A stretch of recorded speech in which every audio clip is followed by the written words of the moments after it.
സദാശിവസമാരംഭാം ശങ്കരാചാര്യമധ്യമാം അസ്മദാചാര്യപര്യന്താം വന്ദേ ഗുരുപരമ്പരാം. സകലനിഗമഗീതാം ബ്രഹ്മവിദ്യാം വിശുദ്ധാം നിജഗുരുരമണേഷ്ഠാം ശങ്കരാചാര്യകുഷ്ഠാം ദദതി കരുണയാ യേ പ്രൗഢഗംഭീരവാചാ രമണചരണതീർത്ഥാൻ ദേശികാന്താൻ നമാമഃ. ഹൃദയകുഹരമധ്യേ കേവലം ബ്രഹ്മമാത്രം ഹി അഹം അഹം ഇതി സാക്ഷാദാത്മരൂപേണ ഭാതി. ഹൃദി വിഷമനസാ സ്വം ചിന്വതാമജ്ജദാവ പവനചലനരോധാദാത്മനിഷ്ഠോ ഭവത്വം. ശാരദാ ശാരദാംബോജവദനാവദനാംബുജേ സർവദാ സർവദാസ്മാകം സന്നിധിം സന്നിധിം ക്രിയാത്. ശോണപ്രഭം സോമകലാവദംസം പാണിസ്ഫുരത്പഞ്ചസടേക്ഷുചാപം പ്രാണപ്രിയം നോമി പിനാകപാണേ കോണത്രയസ്ഥം കുലദേവതം നഃ.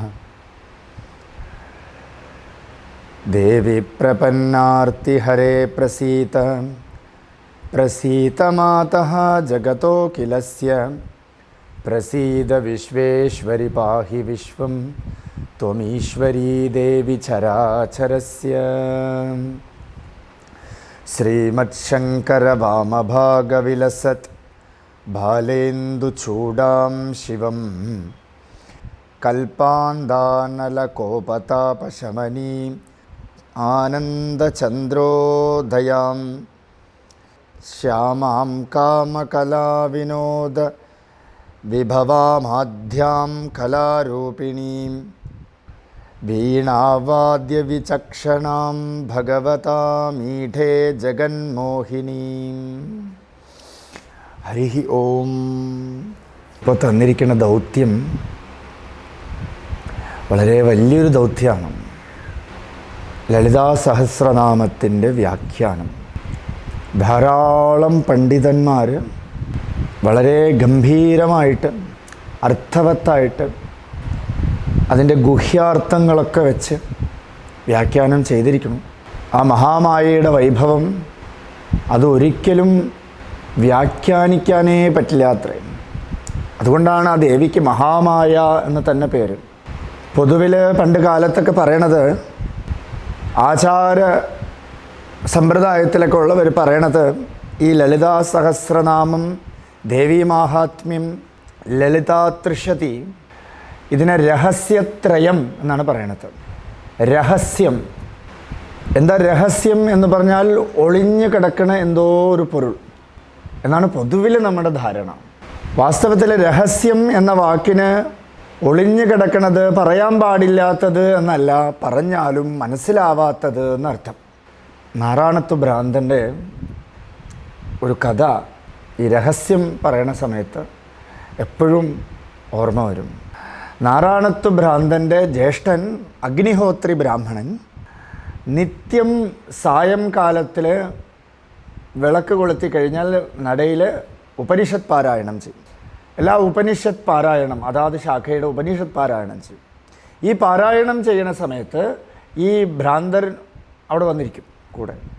കുറച്ച് നേരം ആ ഭ്രാന്തരെല്ലാം കേട്ടിട്ട് പറയും, മനസ്സിലായില്ല മനസ്സിലായില്ല എന്ന് പറയും. എന്നും ഇതൊരു പാട്ടുപോലെ പറഞ്ഞുകൊണ്ടിരിക്കും. കുറച്ച് കാലം കഴിഞ്ഞപ്പോൾ, ഒരു മാസത്തോളം കഴിഞ്ഞപ്പോൾ മനസ്സിലായി മനസ്സിലായി മനസ്സിലായി പറഞ്ഞു. അപ്പോൾ അഗ്നിഹോത്രി ബ്രാഹ്മണൻ ചോദിച്ചു, എന്താ നിനക്ക് മനസ്സിലായത് എന്ന് ചോദിച്ചു. ഇത് മനസ്സിലാവില്ല എന്ന് മനസ്സിലായി. ഇത് മനസ്സിലാവില്ല എന്ന് മനസ്സിലായി. അതുപോലെ ഈ രഹസ്യം എന്ന് പറയുന്നത് അത് മനസ്സിലാവാത്തതാണ്, ഗുഹ്യമാണത്.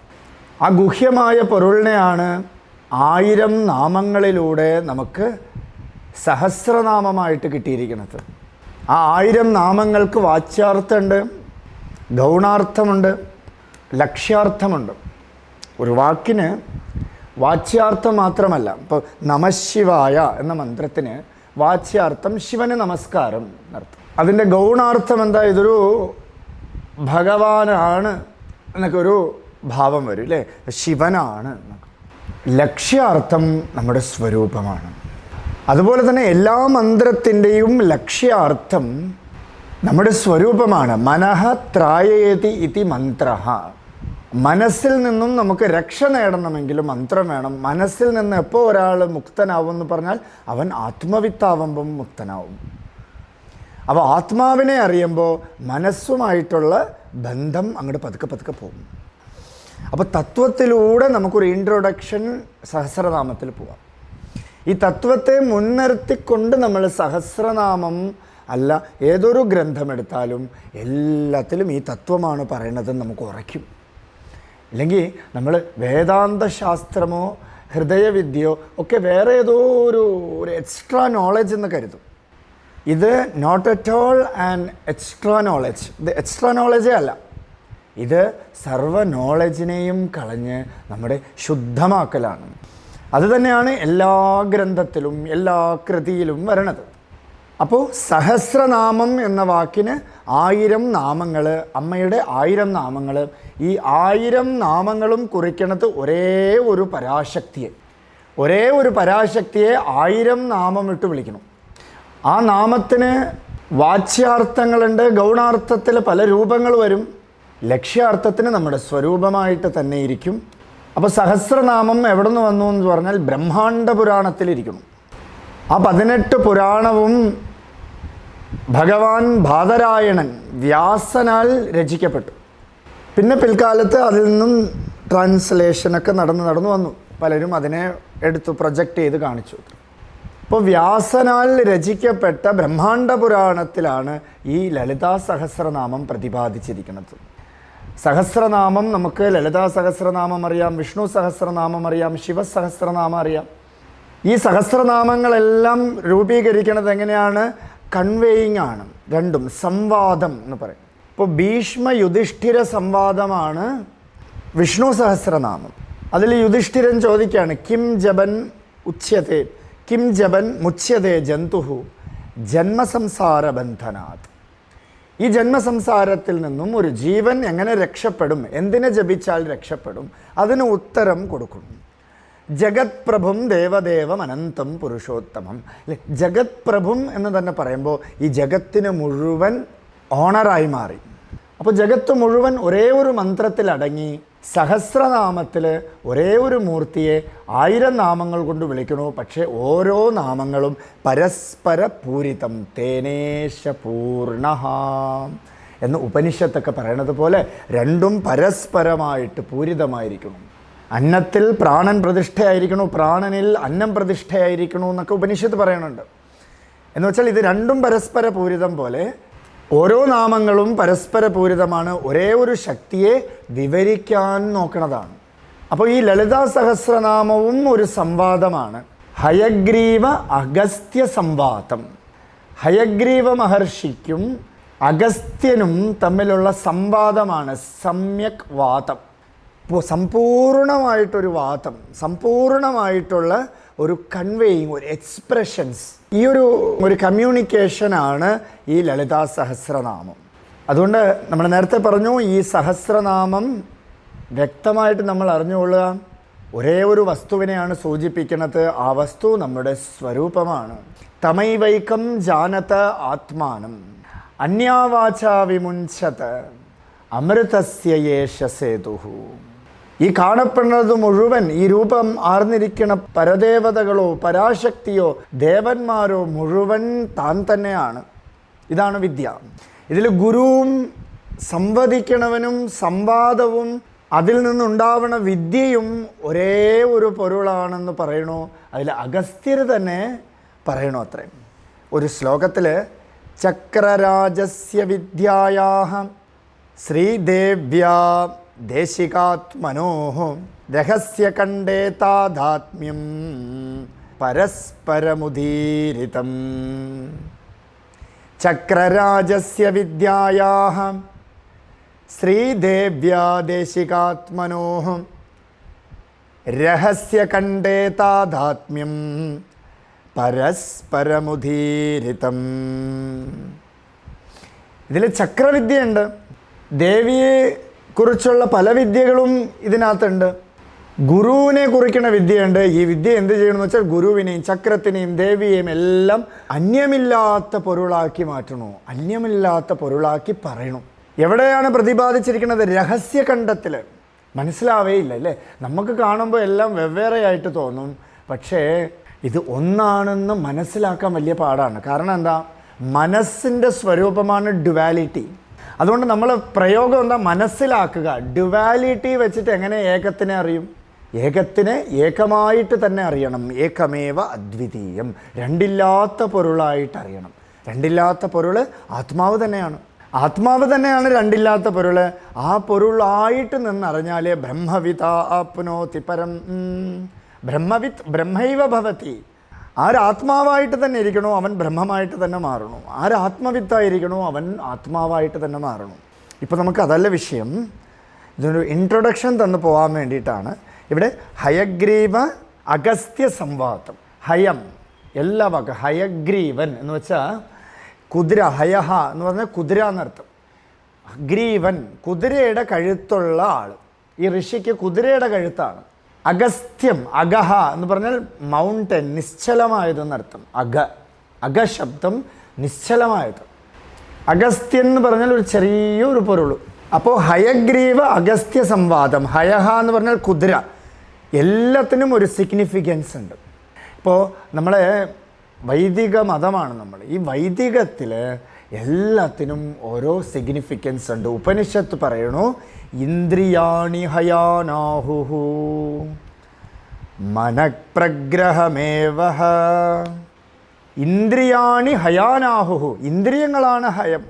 ഈ കുതിരകൾ എന്താ? ഇന്ദ്രിയങ്ങളാണ് അല്ലേ? നോക്കൂ, ഇന്ദ്രിയങ്ങൾ കുതിരയെ പോലെ ഫാസ്റ്റാണ്, ഓടിക്കൊണ്ടേയിരിക്കണം. ഒരിടത്ത് നിൽക്കണേ ഇല്ല. രമണ മഹർഷി കൂടെയും പറഞ്ഞിരിക്കണു, ഐമ്പുല കൽവർ അകത്തിനി പോകുമ്പോൾ തകത്തിനി ഇല്ലയോ അരുണാചല. ഐമ്പുല കൽവർ, 5 പുലങ്ങൾ, 5 ഇന്ദ്രിയങ്ങൾ. ഈ 5 ഇന്ദ്രിയങ്ങൾ എന്ത് ചെയ്യണു? വെളിയിൽ പോയി ഈ വിഷയമാകുന്ന വിഷത്തെ കൊണ്ടുവരികയാണ്. ഇത് കൊണ്ടുവരുമ്പോൾ അകത്ത് നീ ഇല്ലയോ അരുണാചല. ഈ കള്ളന്മാർ എന്തൊക്കെയോ മോഷ്ടിച്ചുകൊണ്ട് വരണു. ഉള്ളിൽ ഈ ജ്ഞാനമാകുന്ന രത്നത്തിനെയും മോഷ്ടിച്ചുകൊണ്ട് പോകണു. അങ്ങ് അവിടെ അകത്തില്ലേ അരുണാചല എന്ന് ചോദിക്കണം. അതുപോലെ ഇന്ദ്രിയാണി ഹയാനാഹുഹു.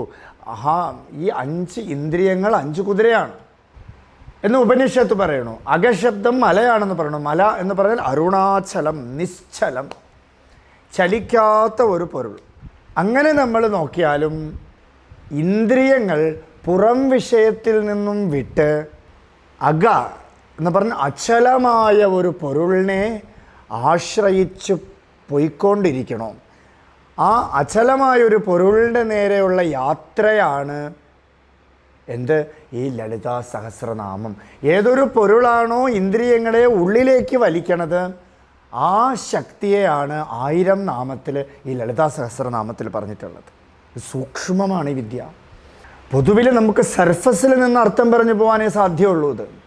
അതുകൊണ്ട് വളരെ സൂക്ഷ്മമാണ്. വളരെ ശ്രദ്ധാപൂർവം ഇരിക്കണം ഈ വിദ്യയ്ക്ക്. ശ്രദ്ധാവാൻ ലഭതേ ജ്ഞാനം.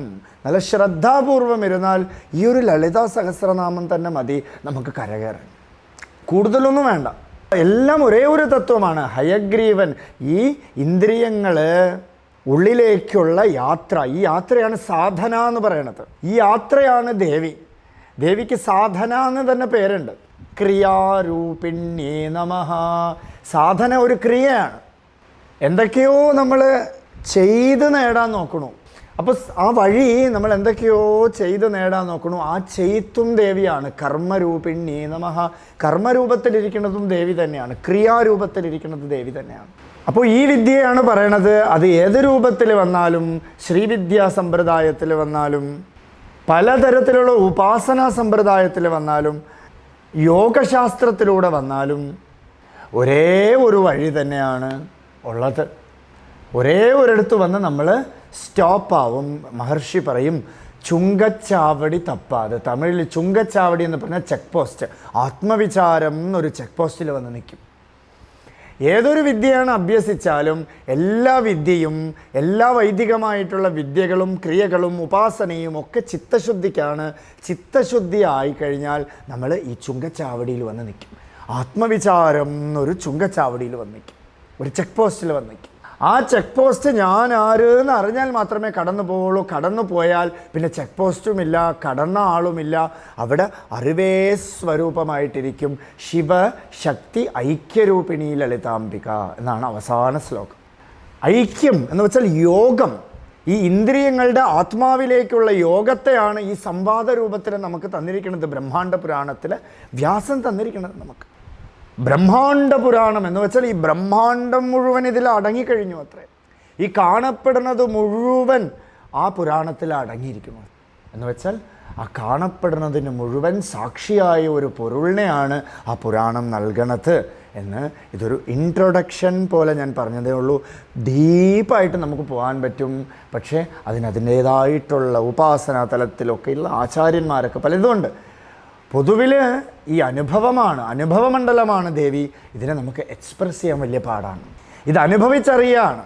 ആ ദേവിയുടെ മാഹാത്മ്യം, അമ്മയുടെ ശക്തി അനുഭവിച്ച് തന്നെ അറിയണം. അത് എക്സ്പ്രസ് ചെയ്യാൻ വലിയ പാടാണ് പലർക്കും. അതുകൊണ്ട് നമുക്ക് അർത്ഥം പറഞ്ഞു തന്നെ മുന്നോട്ട് പോകാം. തുടർന്ന് നമുക്ക് നാളെ അടുത്ത സത്സംഗത്തിൽ കാണാം.